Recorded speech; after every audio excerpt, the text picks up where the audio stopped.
good morning, students. Today I am going to continue my lecture for plus 2 arts political science.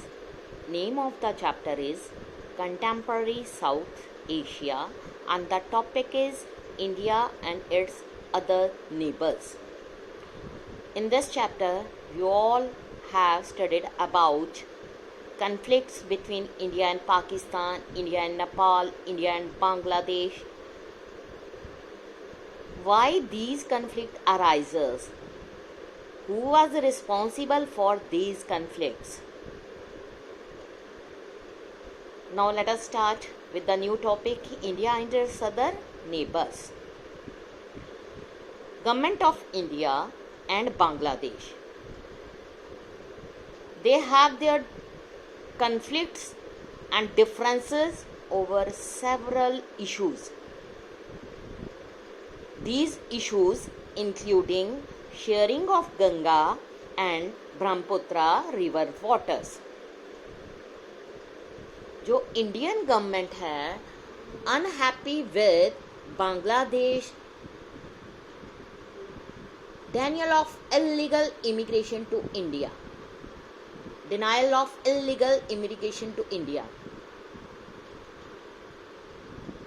क्योंकि जब India ने बांग्लादेश की help की थी, ईस्ट पाकिस्तान की हेल्प करी थी पाकिस्तान से उसको सेपरेट करवाने में और उसको इंडिपेंडेंट कंट्री बनाने में, तो इस वॉर के दौरान बहुत सारे बांग्लादेशी जो थे अपनी कंट्री को छोड़कर इंडिया में माइग्रेट होकर एज अ रेफ्यूजी बनकर आए थे.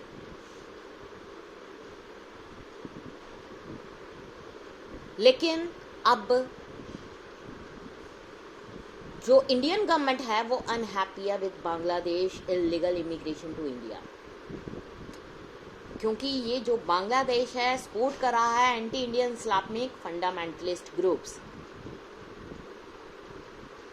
बांग्लादेश ने इंडियन ट्रूप्स को रिफ्यूज कर दिया कि वो इसकी टेरिटरी जो है नॉर्दर्न ईस्टर्न इंडिया की तरफ से यहाँ पर एंटर भी ना करे.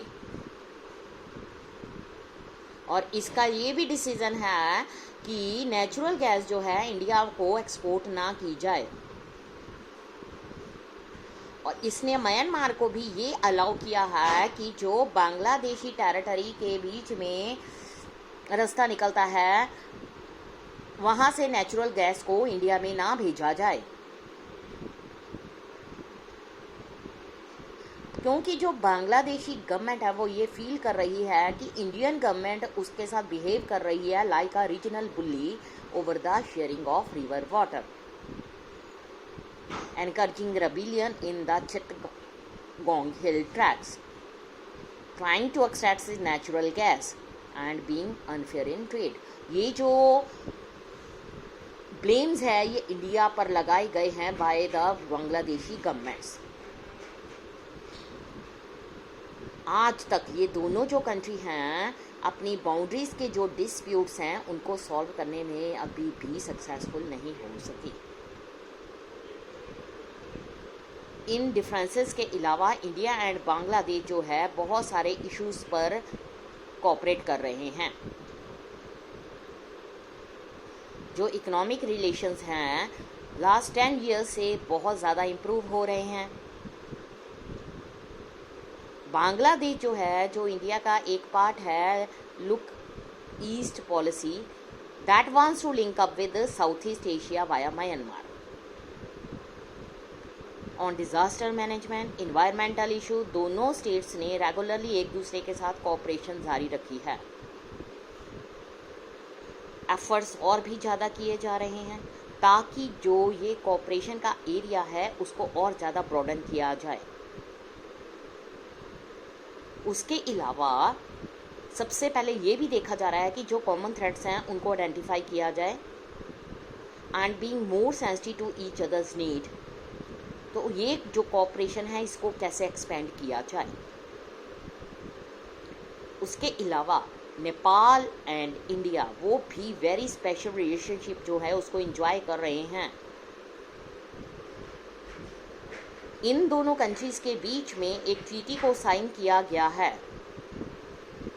ये भी कहा गया है कि दोनों कंट्री के जो सिटीजन्स हैं वो एक कंट्री से दूसरी कंट्री में वर्क करने के लिए, ट्रैवल करने के लिए विदाउट वीज़ाज आ सकते हैं।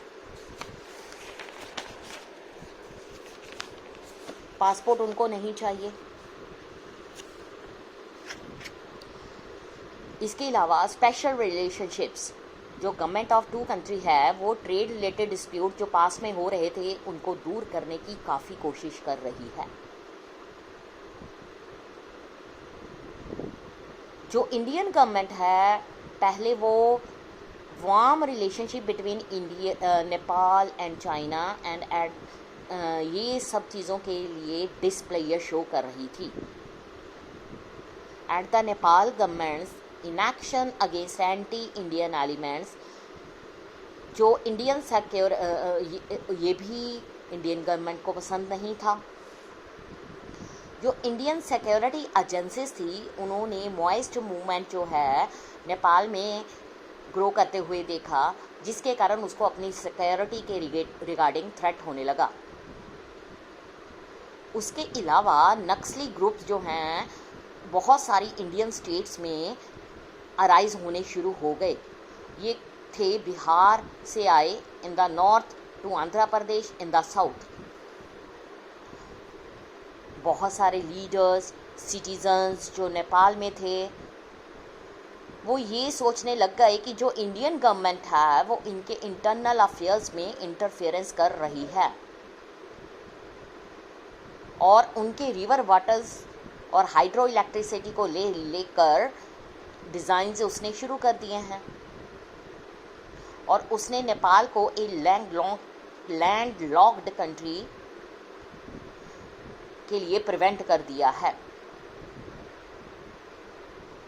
इसके अलावा जो सी रूट हैं इंडियन टेरिटरी के अंदर, वहाँ पर भी बिजनेस को रोका जा रहा है। इंडो नेपाल रिलेशन जो हैं स्टेबल हो गए, पीसफुल हो गए। जो differences regarding trade, scientific corporation, common natural resources, electricity generation, interlocking water management grids अभी होल्ड पर हैं और ये दोनों कंट्रीज़ इन इश्यूज़ पर काफ़ी कोऑपरेशन के बारे में सोच रही है। ये भी होप की जा रही है कि consolidation of democracy in Nepal जो है वो इम्प्रूवमेंट लाएगा टाई करने के लिए बिटवीन इंडिया एंड नेपाल। जो डिफ़िकल्टीज़ हैं relationship between government of India and Sri Lanka, वो सबसे ज़्यादा है ethnic conflict in island nation. जो इंडियन लीडर्स और सिटीजन्स हैं उन्होंने ये फाइंड किया है कि it is impossible to remain neutral when Tamils are politically unhappy are being killed. 1987 में मिलिट्री इंटरवेंशन के बाद जो इंडियन गवर्नमेंट है उसने एक policy of disengagement via Sri Lanka internal troubles पर स्टार्ट कर दिया, उसको प्रेफर किया। इंडिया ने श्रीलंका के साथ एक फ्री ट्रेड एग्रीमेंट को भी साइन किया, जिससे दोनों कंट्री के बीच में जो रिलेशनशिप है वो बहुत ज़्यादा स्ट्रॉन्ग होने शुरू हो गए। इंडिया ने पोस्ट सुनामी रिकंस्ट्रक्शंस श्रीलंका में शुरू की, जिसके कारण ये दोनों कंट्रीज़ इंडिया एंड श्रीलंका एक दूसरे के काफ़ी क्लोज आ गई हैं। इस तरह से हमने ये देखा कि जो हमारी नेबरिंग कंट्रीज़ हैं उनके साथ हमारे जो रिलेशंस हैं वो काफ़ी सक्सेसफुल हो रहे हैं। दोनों साइड्स की जो गवर्नमेंट हैं रिलेशंस को सुधारने में काफ़ी हेल्पफुल हो रही हैं। इवन यूनाइटेड नेशन ऑर्गेनाइजेशन भी होल वर्ल्ड में डिफरेंट कंट्रीज़ के बीच में जो कन्फ्लिक्ट्स हैं उनको दूर करके पूरे वर्ल्ड को एक पीस कैटेगरी में इस्टेब्लिश करने की कोशिश कर रहा है। अब नेक्स्ट मैं अगला टॉपिक आपको कल स्टार्ट करवाऊंगी। Thank you students.